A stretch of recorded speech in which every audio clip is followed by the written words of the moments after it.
¿Sabes lo que se siente cuando descubres que el monstruo que arruinó tu infancia y la de todas tus hermanas vivía bajo el mismo techo que tú, y que todos los adultos lo sabían pero nadie hizo nada? Yo sí lo sé. Y también sé lo que se siente cuando decides que ya es suficiente y tomas la justicia en tus propias manos. Pero sobre todo, sé lo que se siente cuando años después te das cuenta de que tal vez fuimos demasiado lejos. Mi nombre es Carmen, tengo 78 años, y esta es la historia más polémica y controversial de mi vida. Una historia que he guardado en silencio durante más de 50 años, pero que necesito contar antes de que me lleve este secreto a la tumba. Porque lo que hicimos fue necesario, sí, pero también fue brutal. Y aunque muchos me juzgarán por lo que van a escuchar, yo no me arrepiento de nada. Bueno, casi de nada. Esta es una historia que va a dividir opiniones, que va a hacer que algunos me odien y otros me aplaudan. Pero es mi verdad, mi carga, mi peso, y necesito soltarla ya, porque a mi edad uno no sabe cuándo se va a quedar sin tiempo para contar lo que realmente importa. Todo comenzó cuando yo tenía apenas 12 años. Éramos una familia numerosa, como era común en esos tiempos. Mis papás, 6 hermanas y mi hermano mayor, Rodrigo, que tenía 18 años entonces. Vivíamos en una casa grande en las afueras del pueblo, una de esas construcciones viejas donde cabíamos todos sin problemas.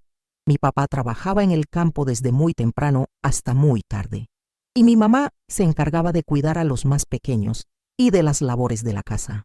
Rodrigo era el hijo mayor, el orgullo de mis papás, el que iba a heredar las tierras, el que todos veían como un joven responsable y trabajador. Pero yo sabía otra cosa. Todas nosotras sabíamos otra cosa. La primera vez que me tocó fue un domingo por la tarde. Mis papás habían ido a visitar a unos familiares en el pueblo vecino y se habían llevado a mis hermanas más pequeñas. Yo me había quedado en casa porque tenía dolor de estómago y Rodrigo se había ofrecido a cuidarme. Qué generoso, pensaron mis papás. Qué buen hermano mayor. Estaba en mi cama, tratando de descansar, cuando él entró a mi cuarto sin tocar la puerta. Me dijo que venía a ver cómo estaba, que se preocupaba por mí porque era su hermana favorita. Se sentó en mi cama y me tocó la frente para ver si tenía fiebre, pero su mano se quedó ahí más tiempo del necesario. Después me dijo que tenía que revisarme bien, que a veces el dolor de estómago podía ser algo más serio. No voy a entrar en detalles de lo que me hizo ese día, porque hay cosas que una mujer no puede repetir ni después de tantos años. Pero sí les voy a decir que cuando terminó, me amenazó de una manera que me marcó para siempre. Me dijo que si alguna vez abría la boca, él se encargaría de que mis papás no me creyeran, de que me echarían de la casa por mentirosa, de que mis hermanas menores tendrían accidentes muy feos. Y yo le creí. Tenía 12 años y le creí cada palabra. Pero lo que no sabía entonces era que yo no era la única.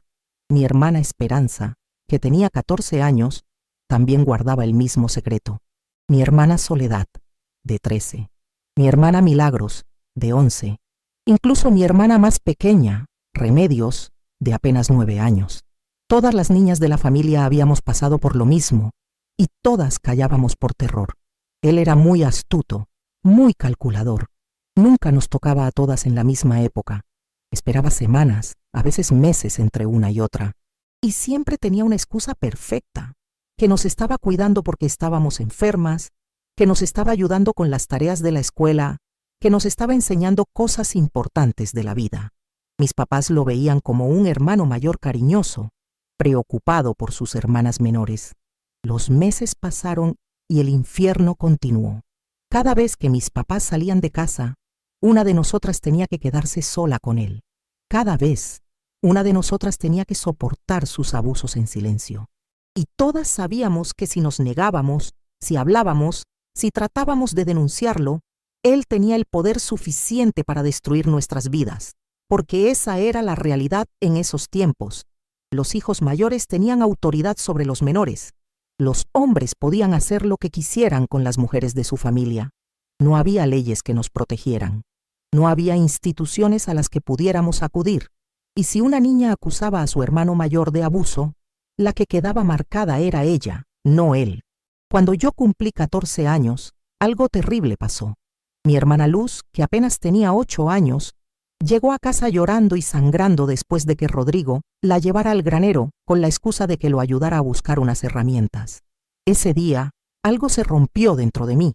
Ver a esa niña, tan pequeña, tan inocente, con la misma mirada de terror que yo había tenido 2 años atrás, me hizo entender que esto nunca iba a parar, que Rodrigo iba a seguir abusando de nosotras hasta que alguien lo detuviera. Fue entonces cuando decidí hablar con Esperanza. Una noche, cuando estábamos solas en el patio lavando la ropa, le pregunté directamente si Rodrigo alguna vez le había hecho algo malo. Ella se puso pálida como un papel y empezó a temblar. No necesitó decir nada más. Esa misma noche hablamos con Soledad y después con Milagros. Una por una, todas confesamos lo que habíamos vivido en silencio. Pero cuando decidimos contarle a mi mamá, ella no nos creyó.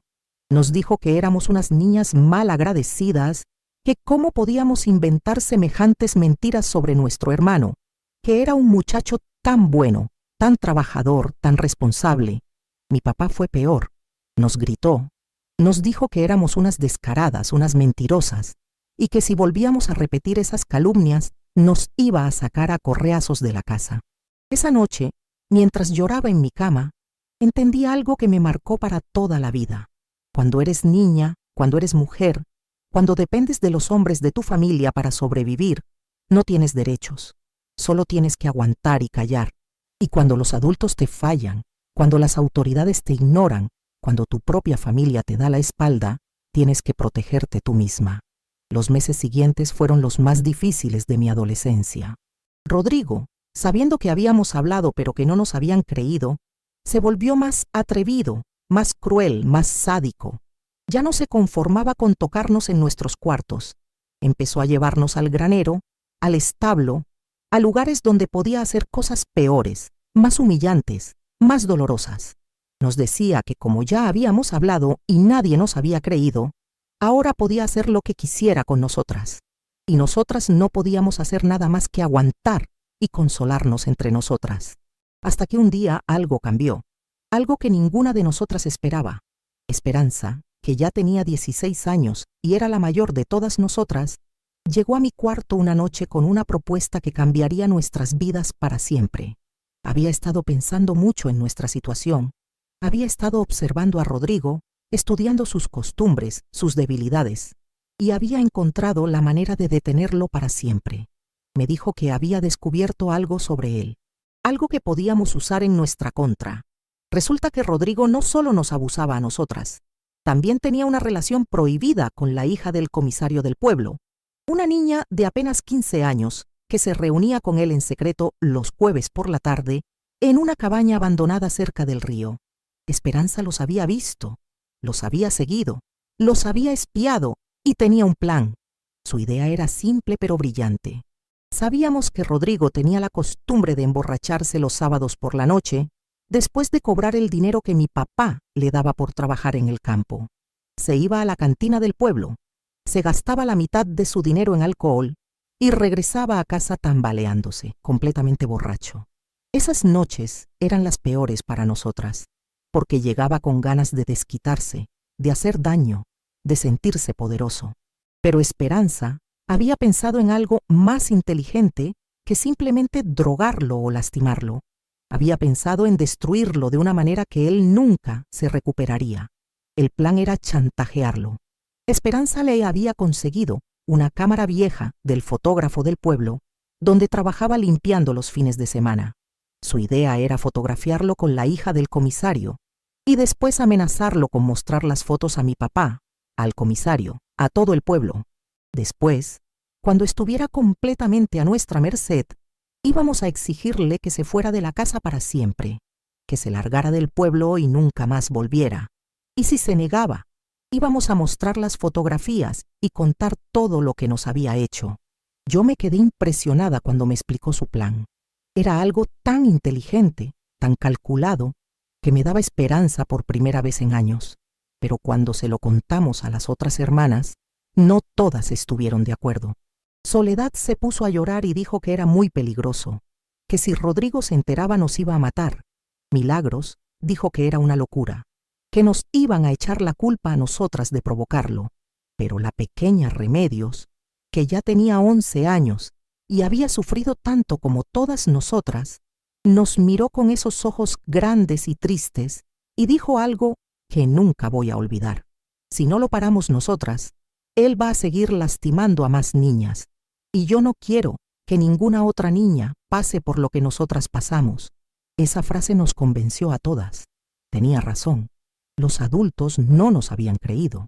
La ley no nos protegía. La iglesia nos decía que teníamos que perdonar y aguantar. Nadie iba a salvarnos excepto nosotras mismas. Decidimos que lo haríamos el siguiente jueves. Esperanza consiguió rollos de película. Yo me encargué de vigilar los movimientos de Rodrigo durante la semana, y las otras hermanas se prepararon mentalmente para lo que venía. Pero el destino tenía otros planes para nosotras. El martes de esa semana algo terrible pasó, algo que cambió todo nuestro plan y nos obligó a tomar una decisión mucho más drástica.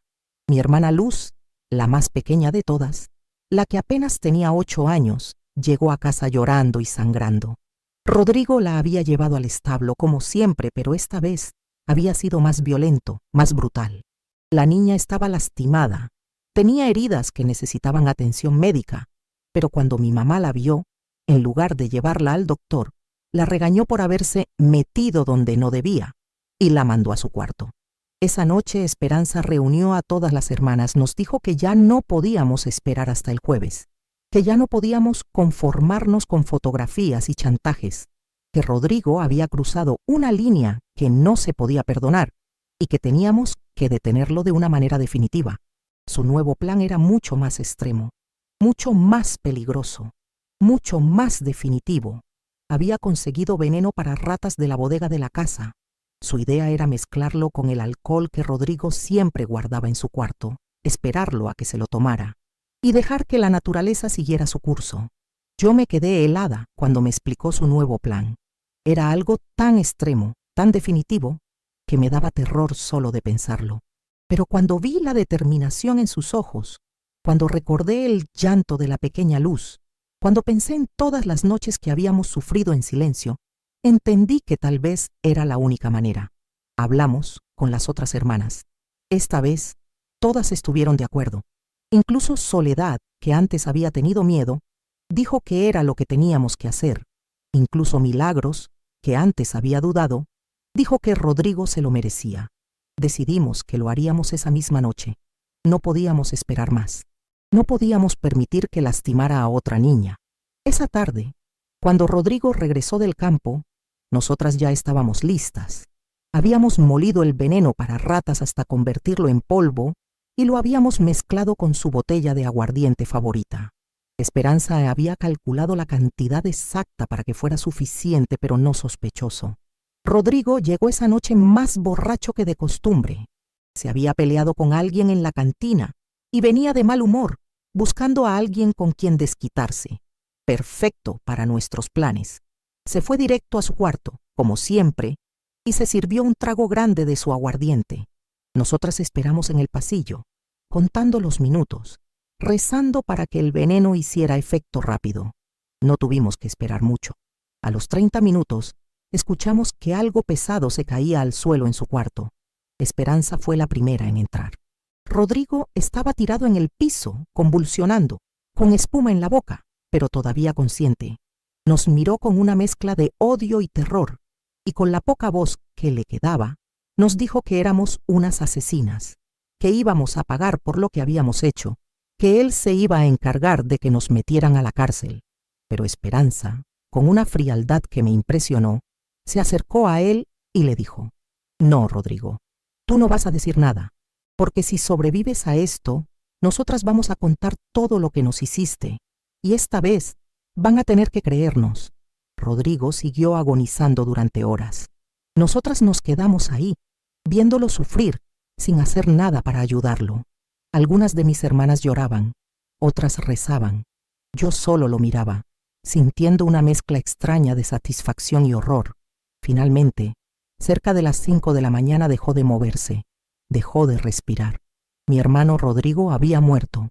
Lo que pasó después fue como una pesadilla. Tuvimos que limpiar todo, deshacernos de la botella envenenada, inventar una historia creíble. Esperanza, que era la más inteligente de todas, nos dijo que teníamos que decir que lo habíamos encontrado así por la mañana, que probablemente había sido un infarto por tanto alcohol. A la mañana siguiente, cuando descubrimos el cuerpo, toda la familia se puso histérica.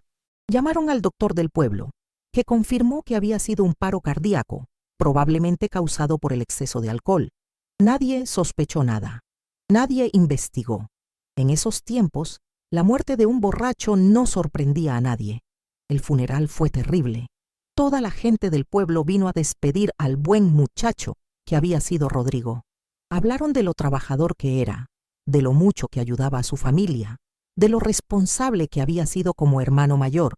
Y nosotras, las que sabíamos la verdad, tuvimos que estar ahí, escuchando todas esas mentiras, fingiendo que estábamos tristes. Pero lo peor vino después, porque aunque Rodrigo había muerto, el peso de lo que habíamos hecho no desapareció. Al contrario, se volvió más pesado con los años. Los meses siguientes fueron extraños.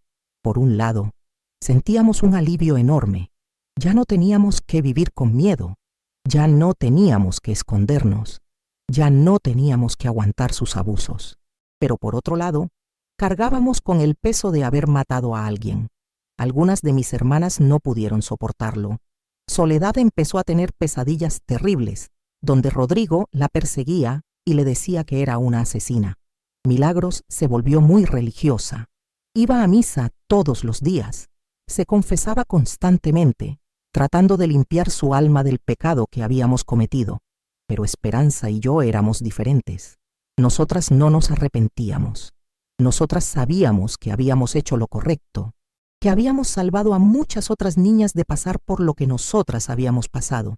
Los años pasaron y nosotras crecimos. Nos casamos, tuvimos hijos, hicimos nuestras vidas, pero nunca hablamos de lo que pasó esa noche. Era nuestro secreto, nuestro pacto de silencio. Hasta ahora. ¿Por qué decidí contarlo después de tantos años? Porque hace unas semanas me enteré de algo que me hizo replantear toda la historia. La hija del comisario, la niña con la que Rodrigo tenía esa relación prohibida, vino a visitarme. Ya es una mujer mayor, tiene más de 60 años, y vino a contarme algo que me partió el corazón. Me dijo que ella también había sido víctima de Rodrigo, que él no solo nos abusaba a nosotras, sino que también la había estado violando a ella desde que tenía 13 años, que había vivido un infierno durante años, pero que nunca se había atrevido a decir nada porque su papá era el comisario, y pensaba que nadie le iba a creer que el buen muchacho de la familia vecina era un violador. Cuando me contó eso, me di cuenta de algo terrible. Rodrigo no solo nos había lastimado a nosotras, también había lastimado a otras niñas del pueblo, y nosotras, al matarlo, no solo habíamos vengado nuestro dolor, también habíamos salvado a esa niña y a quién sabe cuántas más de seguir sufriendo. Pero entonces me dijo algo más, algo que me hizo cuestionar todo lo que había creído durante 50 años. Me dijo que después de la muerte de Rodrigo, ella había empezado a tener pesadillas terribles, que se sentía culpable por su muerte, porque pensaba que si ella hubiera hablado antes, tal vez él habría sido castigado de otra manera, que había vivido toda su vida pensando que era parcialmente responsable de lo que había pasado. Cuando escuché eso, entendí algo que me destrozó. Al matar a Rodrigo, tal vez habíamos salvado a muchas niñas, pero habíamos condenado a una inocente a vivir con culpa durante toda su vida. ¿Hicimos bien? ¿Hicimos mal?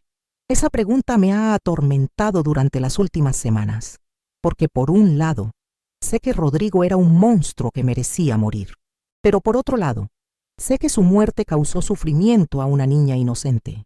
Le conté a la hija del comisario lo que habíamos hecho. Le expliqué por qué lo habíamos hecho. Le pedí perdón por haber matado a Rodrigo sin pensar en cómo eso la afectaría a ella. Y ella me dijo algo que nunca voy a olvidar.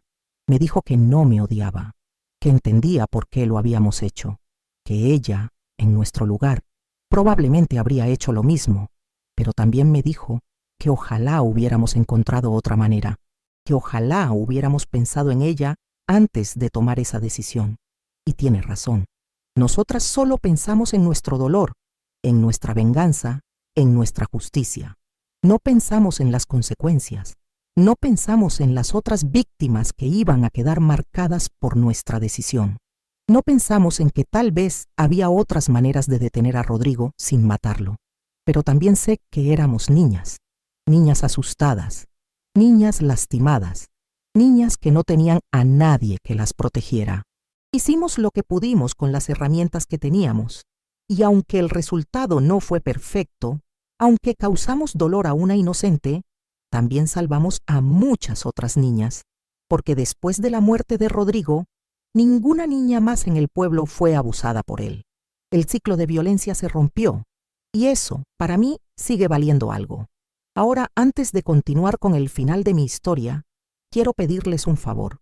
Sé que este relato es muy fuerte, muy controversial, muy difícil de escuchar. Pero si han llegado hasta aquí, si creen que es importante que estas historias se cuenten, por favor denle me gusta a este video apretando el botón que dice me gusta aquí abajo. Y si quieren escuchar más relatos como este, suscríbanse al canal apretando el botón negro que dice suscribirse. Es muy fácil, solo tienen que hacer clic ahí y ya están suscritos. Porque tengo muchas más historias que contar. Historias de mujeres que han vivido situaciones extremas y han tomado decisiones que las han marcado para toda la vida. Ahora sí, déjenme contarles lo que viene a continuación, porque lo que me enteré después va a chocarles el corazón. Resulta que la hija del comisario no solo vino a contarme sobre los abusos que había sufrido, también vino a contarme algo más, algo que me hizo entender que tal vez, solo tal vez, nosotras no fuimos las únicas que quisieron hacer justicia. Me contó que cuando ella tenía 20 años, ya casada y con un hijo pequeño, se enteró de que su esposo también era un abusador, que había estado violando a la hija de su primer matrimonio, una niña de apenas 12 años, y que cuando ella lo confrontó, él la amenazó con matarla si hablaba. Me dijo que esa noche, recordando lo que había pasado con Rodrigo, decidió que no podía permitir que otro monstruo siguiera lastimando a los inocentes, y que mientras su esposo dormía, le prendió fuego a la casa donde vivían. Me dijo que había planeado morir en ese incendio junto con él, que ya no quería vivir con tanto dolor, con tanta humillación, pero que en el último momento, cuando vio las llamas, recordó a su hijo pequeño y salió corriendo. Su esposo murió quemado. Ella y su hijo sobrevivieron. Y durante todos estos años ha cargado con el peso de haber matado a alguien, igual que nosotras cargamos con el peso de haber matado a Rodrigo. Cuando me contó eso, entendí algo que me estremeció, que la violencia genera más violencia, que el dolor genera más dolor, que cuando los adultos fallan en proteger a los niños, esos niños crecen y se convierten en adultos que toman la justicia en sus propias manos. Nosotras matamos a nuestro hermano, ella mató a su esposo. Y todas, de alguna manera, nos convertimos en asesinas tratando de detener a otros asesinos. ¿Era la única manera? ¿No había otra opción? Esas preguntas me han atormentado desde que tuve esa conversación. Pero entonces, la hija del comisario me dijo algo más, algo que me hizo replantear todo otra vez. Me dijo que después del incendio, después de matar a su esposo, ella se había dedicado a ayudar a otras mujeres abusadas, que había trabajado en refugios, que había ayudado a cientos de mujeres a escapar de situaciones violentas, que había salvado a muchos niños de abusadores. Me dijo que tal vez, si nosotras no hubiéramos matado a Rodrigo, si ella no hubiera vivido esa experiencia traumática, si no hubiera tenido que matar a su esposo, tal vez nunca habría encontrado su propósito en la vida. Tal vez nunca habría ayudado a tantas mujeres y niños. Y ahí me di cuenta de algo que me dejó sin palabras, que a veces las tragedias más terribles pueden generar algo bueno, que a veces el dolor más profundo puede convertirse en la fuerza que necesitas para ayudar a otros. No estoy diciendo que estuvo bien lo que hicimos, no estoy diciendo que matar a Rodrigo fue la decisión correcta, pero sí estoy diciendo que las consecuencias de nuestros actos fueron más complejas de lo que habíamos imaginado. Salvamos a algunas niñas, marcamos a una inocente. Esa inocente se convirtió en asesina, pero también se convirtió en salvadora de otras mujeres y niños. ¿Cómo se mide eso? ¿Cómo se juzga eso? No lo sé. Honestamente no lo sé. Lo que sí sé es que la vida es mucho más complicada de lo que pensamos cuando somos jóvenes, que las decisiones que tomamos tienen consecuencias que van mucho más allá de lo que podemos imaginar, y que a veces no hay respuestas fáciles. La hija del comisario me pidió que no me sintiera culpable por lo que habíamos hecho. Me dijo que ella había encontrado la paz, que había logrado convertir su dolor en algo útil, que no me odiaba por haber matado a Rodrigo. Pero también me pidió algo más.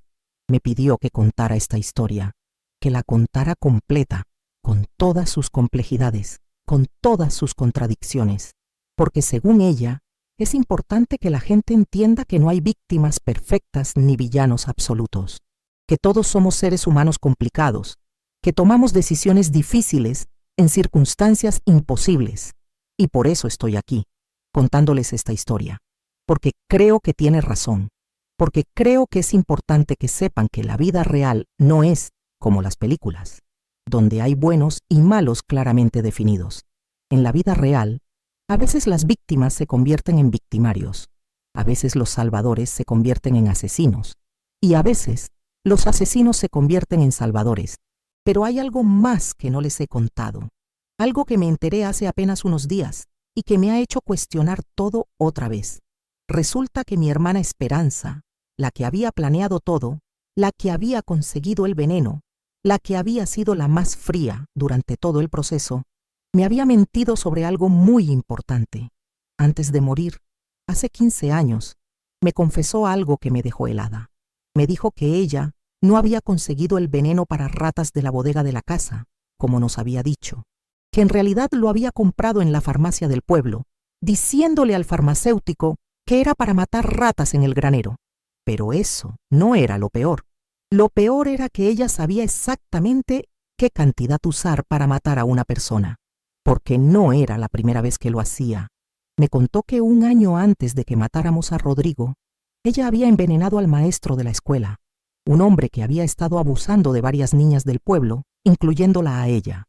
Lo había matado de la misma manera, con veneno para ratas mezclado en su café, y nadie había sospechado nada. Y no solo eso, también me confesó que había matado al cura del pueblo, que la había estado violando desde que tenía 10 años, y al tendero, que también abusaba de las niñas que iban solas a comprar, y al doctor, que tocaba a sus pacientes menores de edad durante las consultas. Cuando me contó eso, me di cuenta de algo terrible, que yo no había sido parte de un plan desesperado de unas niñas asustadas. Había sido parte del plan de una asesina serial, una niña que había aprendido que matar era la solución a sus problemas. ¿Eso cambiaba algo? ¿Eso hacía que lo que habíamos hecho fuera peor? No lo sé, porque por un lado, entendí que Esperanza había usado nuestro dolor para sus propios fines, pero por otro lado, también entendí que ella había sufrido tanto como nosotras, tal vez más. Todos esos hombres la habían violado. Todos esos hombres habían abusado de niñas inocentes. Y ella, igual que nosotras, había decidido que la única manera de detenerlos era matándolos. ¿Era una asesina? Sí. ¿Era una víctima? También. ¿Era un monstruo? Tal vez. Era una niña rota que había encontrado una manera terrible de protegerse y proteger a otras. Definitivamente. Y ahí me di cuenta de algo que me ha atormentado desde entonces, que tal vez todos somos capaces de convertirnos en monstruos si las circunstancias son las correctas, que tal vez la línea entre víctima y victimario es más delgada de lo que pensamos. Esperanza me dijo que no se arrepentía de haber matado al maestro, que no se arrepentía de haber matado al cura, que no se arrepentía de haber matado al tendero, al doctor, a Rodrigo, que si tuviera que volver a hacerlo lo haría sin dudarlo, porque según ella, los monstruos como ellos no merecen vivir, y tal vez tenía razón, tal vez no. Pero lo que sí sé es que ella cargó con el peso de esas muertes durante toda su vida, que nunca pudo tener una relación normal con un hombre, que nunca pudo confiar completamente en nadie, que vivió con miedo de que alguien descubriera lo que había hecho. ¿Valió la pena? ¿Fue justo el precio que pagó? No lo sé. Solo sé que ella tomó decisiones que la marcaron para siempre, igual que yo, igual que todas nosotras. porque esa es la verdad que he aprendido después de tantos años, que las decisiones que tomamos cuando somos jóvenes nos persiguen para siempre, que no hay actos sin consecuencias, que no hay justicia sin precio, y el precio que hemos pagado nosotras ha sido muy alto. Hemos vivido con secretos, con culpa, con miedo. Hemos cargado con el peso de haber matado a alguien. Hemos cuestionado nuestras decisiones miles de veces, pero también hemos salvado vidas. También hemos roto ciclos de violencia. También hemos protegido a niñas inocentes. ¿Eso justifica lo que hicimos? No lo sé. Tal vez nunca lo sabré. Lo que sí sé es que la vida es complicada, que no hay respuestas fáciles, que a veces tienes que elegir entre dos males y que a veces la única justicia posible es la que tú mismo te das. Pero hay algo más que quiero contarles, algo que descubrí hace apenas unas semanas y que me ha hecho entender que esta historia es aún más compleja de lo que pensaba. Resulta que después de la muerte de Rodrigo, mis otras hermanas también tomaron caminos que yo nunca había imaginado. Soledad, la que siempre había parecido la más frágil, la más asustada, se había convertido en una especie de justiciera silenciosa. Después de casarse y mudarse a la capital, había empezado a trabajar como enfermera en un hospital y durante años había estado ayudando a morir a hombres que llegaban al hospital después de ser denunciados por abuso infantil. Me contó que había desarrollado un método muy sutil. Les daba medicamentos que interactuaban mal con otros que ya estaban tomando, o les aumentaba las dosis de morfina hasta que dejaban de respirar. Siempre parecían muertes naturales, complicaciones médicas, errores humanos. Cuando me enteré de eso, me quedé sin palabras. Soledad había matado a más de 20 hombres durante su carrera como enfermera, todos abusadores, todos monstruos que habían lastimado a niños inocentes. ¿Era una asesina? Sí. ¿Era una salvadora? También. Era una mujer que había encontrado una manera de canalizar su dolor en algo que ella consideraba útil, definitivamente. Y Milagros también tenía sus secretos. Después de volverse muy religiosa, había empezado a trabajar como consejera en la iglesia. Y muchas de las mujeres que venían a pedirle ayuda, mujeres que estaban siendo abusadas por sus esposos, sus padres, sus hermanos, encontraban maneras muy creativas de resolver sus problemas.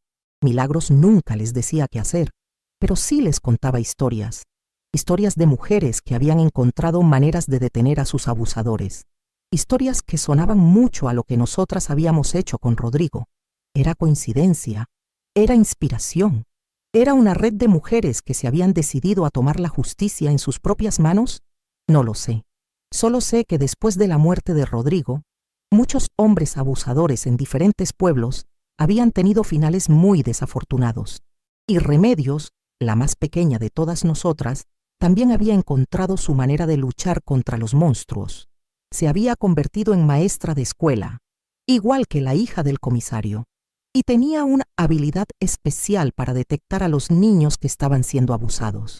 Cuando encontraba a uno de esos niños, no solo lo ayudaba, también se encargaba de que el abusador pagara por lo que había hecho. A veces era con denuncias, a veces era con chantaje, y a veces era con métodos más definitivos. Remedios nunca me contó los detalles, pero sí me dijo que había aprendido mucho de Esperanza, que había entendido que a veces para proteger a los inocentes tienes que convertirte en lo que más odias. Cuando me enteré de todo esto, entendí algo que me dejó sin aliento, que nosotras no habíamos matado solo a Rodrigo, habíamos creado algo mucho más grande. Habíamos creado una red de mujeres que habían decidido que no iban a permitir que los monstruos siguieran lastimando a los inocentes. ¿Era bueno? ¿Era malo? No lo sé. Solo sé que era necesario, porque los años pasaron y los monstruos siguieron apareciendo. Pero ahora había mujeres dispuestas a detenerlos, mujeres que habían aprendido que a veces la única justicia posible es la que tú mismo te das. Esperanza murió hace 15 años. Antes de morir, me dijo que no se arrepentía de nada, que volvería a hacer lo mismo si fuera necesario, que los monstruos como Rodrigo, como el maestro, como el cura, como el tendero, como el doctor, no merecen compasión. Tal vez tenía razón, tal vez no. Pero yo ya no estoy tan segura de nada, porque he aprendido que la vida no es tan simple como pensábamos cuando éramos niñas, que las decisiones que tomamos tienen consecuencias que no podemos prever, que a veces, al tratar de hacer justicia, causamos más dolor del que queríamos evitar, pero también que a veces ese dolor puede convertirse en algo bueno. No sé si ustedes me van a entender, no sé si van a estar de acuerdo conmigo, pero esta es mi verdad, esta es mi historia, y necesitaba contarla antes de irme de este mundo, porque hay secretos que pesan demasiado para llevarlos solos, y este era uno de ellos, pero también porque creo que es importante que sepan que la vida es complicada, que no hay respuestas fáciles, que a veces las personas que parecen víctimas pueden convertirse en victimarios, y que a veces los victimarios pueden convertirse en salvadores. La hija del comisario me dijo algo antes de irse que me quedó grabado para siempre. Me dijo: «Señora Carmen, usted y sus hermanas no fueron ni heroínas ni villanas. Fueron niñas asustadas que tomaron una decisión desesperada. Y esa decisión tuvo consecuencias terribles, pero también tuvo consecuencias buenas. No se juzgue tan duramente. La vida es demasiado complicada para juicios simples». Y creo que tiene razón. Creo que esa es la verdad más honesta que puedo darles. Que no fuimos ni heroínas ni villanas, que fuimos seres humanos complicados, tomando decisiones difíciles en circunstancias imposibles, y que las consecuencias de esas decisiones fueron igual de complicadas que nosotras. Pero hay algo más que me enteré hace apenas unos días.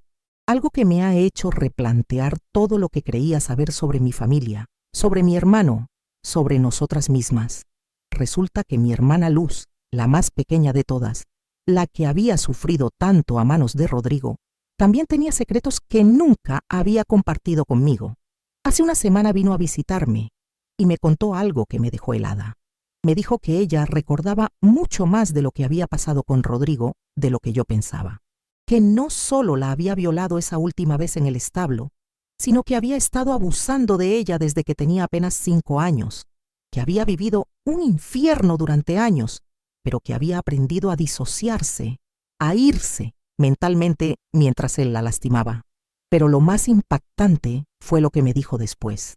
Me contó que la noche que matamos a Rodrigo, ella no estaba dormida como pensábamos, que había escuchado todo, que había visto cómo preparábamos el veneno, cómo lo mezclamos con su alcohol, cómo esperamos a que muriera, y que en lugar de sentirse asustada o traumatizada, había sentido un alivio enorme.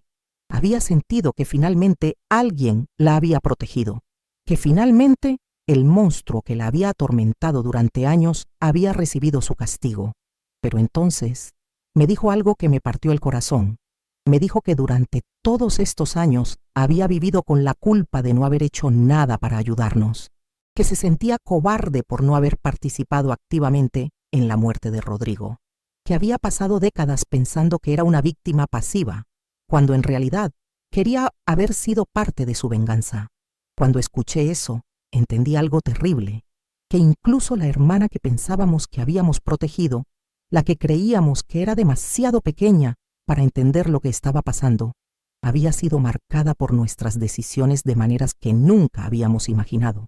Luz me contó que después de la muerte de Rodrigo, había desarrollado una obsesión con la justicia, que había estudiado derecho, que se había convertido en fiscal, que había dedicado su vida a perseguir a abusadores de menores, pero que nunca había sentido que era suficiente, que siempre había querido hacer más, ser más directa, más definitiva. Me dijo que durante su carrera como fiscal había encontrado maneras de asegurarse de que los abusadores que procesaba recibieran las sentencias más duras posibles, que había manipulado evidencia, que había presionado a testigos, que había hecho todo lo que estaba en su poder para que esos monstruos pagaran por sus crímenes. Pero también me confesó algo más oscuro. Me dijo que en algunos casos, cuando el sistema legal fallaba, cuando los abusadores salían libres por tecnicismos o falta de evidencia, ella había tomado medidas más drásticas. Me contó que había contratado a personas para que accidentalmente lastimaran a esos hombres en la cárcel, que había filtrado información sobre sus crímenes a otros prisioneros, sabiendo que los abusadores de niños no duran mucho en prisión, que había usado su posición para asegurarse de que recibieran la justicia que el sistema no les había dado. Cuando me enteré de eso, me di cuenta de algo que me estremeció, que todas nosotras, cada una de las hermanas, habíamos sido marcadas por lo que había pasado con Rodrigo, que todas habíamos encontrado maneras de canalizar nuestro dolor y nuestra rabia en formas de justicia, algunas más directas que otras. Esperanza se había convertido en una asesina serial que eliminaba abusadores. Soledad había usado su posición como enfermera para ayudar a morir a monstruos. Milagros había inspirado a otras mujeres a tomar venganza. Remedios había protegido a niños y castigado a sus abusadores. Y Luz había usado el sistema legal para asegurarse de que los criminales pagaran. Y cuando eso no funcionaba, había encontrado otras maneras. ¿Éramos una familia de asesinas? ¿Éramos justicieras? ¿Éramos víctimas que se habían convertido en victimarias? No lo sé. Solo sé que todas habíamos decidido que no íbamos a permitir que otros niños pasaran por lo que nosotras habíamos pasado. Luz me dijo algo que me quedó grabado para siempre. Me dijo: Carmen, nosotras no matamos solo a Rodrigo esa noche. Matamos a las niñas inocentes que éramos. Y de esas cenizas nacieron mujeres que habían aprendido que, a veces, para proteger a los inocentes, tienes que ensuciarte las manos. Y tal vez tenía razón. Tal vez esa noche, cuando decidimos envenenar a nuestro hermano, no solo terminamos con su vida, también terminamos con nuestra inocencia, con nuestra fe en que los adultos nos protegerían, con nuestra creencia de que el mundo era un lugar justo. Pero también nacimos como algo más, como mujeres que habían aprendido que a veces tienes que ser tu propio salvador, que a veces la única justicia posible es la que tú mismo te das, que a veces para proteger a los inocentes tienes que convertirte en lo que más odias. ¿Era correcto? ¿Era incorrecto? No lo sé. Solo sé que era lo que teníamos que hacer para sobrevivir, para protegernos, para proteger a otros. Ahora, si me disculpan, quiero terminar diciéndoles algo. Esta historia no tiene moraleja, no tiene lección clara, no tiene final feliz ni final triste, solo tiene final humano. Y tal vez eso sea suficiente. Tal vez sea suficiente saber que todos somos seres humanos complicados, que todos cargamos con secretos, que todos hemos tomado decisiones de las que no estamos completamente seguros, y que está bien, que es normal, que es humano. No me arrepiento de haber matado a Rodrigo, pero tampoco estoy orgullosa de ello. Es algo que hice, algo que tuve que hacer, algo que me ha marcado para toda la vida. Y ahora ustedes lo saben, pero hay algo más que quiero que sepan, algo que tal vez los va a sorprender. Hace unos meses mi nieta de 17 años vino a visitarme y me contó algo que me heló la sangre. Me dijo que su primo, el hijo de mi hermano menor, había estado tocándola desde que tenía 14 años. Las mismas palabras, las mismas amenazas, el mismo patrón. Cuando escuché eso, entendí que los monstruos nunca desaparecen completamente, que siempre hay alguien dispuesto a lastimar a los inocentes, y que a veces las víctimas tienen que convertirse en protectoras. Le conté a mi nieta lo que habíamos hecho nosotras. Le expliqué que había otras maneras de buscar justicia ahora, que los tiempos habían cambiado, que había leyes que la protegían. Pero también le dije que si esas leyes fallaban, si los adultos no la escuchaban, si nadie la defendía, ella tenía derecho a defenderse sola. Y le di algo que había guardado durante 50 años. La receta exacta del veneno que habíamos usado para matar a Rodrigo. Le dije que esperaba que nunca tuviera que usarla, pero que si llegaba el momento, sabría qué hacer. También le di los contactos de mis hermanas que aún viven. Le dije que si alguna vez necesitaba ayuda, ellas sabrían qué hacer, que había una red de mujeres dispuestas a proteger a las inocentes, y que ella ahora era parte de esa red. Además, le conté sobre todas las maneras en que mis hermanas habían encontrado justicia a lo largo de los años. Le expliqué que había muchas formas de detener a los monstruos, desde las legales hasta las más extremas. Le dije que ella tenía opciones, que no tenía que sentirse indefensa como nosotras nos habíamos sentido. ¿Hice bien? ¿Hice mal? No lo sé. Solo sé que no quiero que mi nieta pase por lo que yo pasé. No quiero que se sienta indefensa, desprotegida, abandonada por los adultos que se supone que la cuidan. Si eso me convierte en un monstruo, que así sea. porque he aprendido que a veces, para proteger a los inocentes, tienes que convertirte en lo que más odias. Y no me arrepiento de eso tampoco. Sé que este video ha sido muy largo, muy crudo, muy difícil de escuchar. Pero estas historias hay que contarlas completas, con todos los detalles, con todas las complejidades, porque solo así se entiende la magnitud de lo que vivimos. Perdónenme si los he incomodado, pero necesitaba soltar todo esto. Necesitaba este desahogo.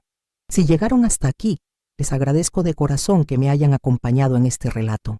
Sé que no es fácil escuchar estas cosas, pero es importante que sepan que estas situaciones existen, que pasan más seguido de lo que creemos y que las personas que las viven a veces tienen que tomar decisiones extremas.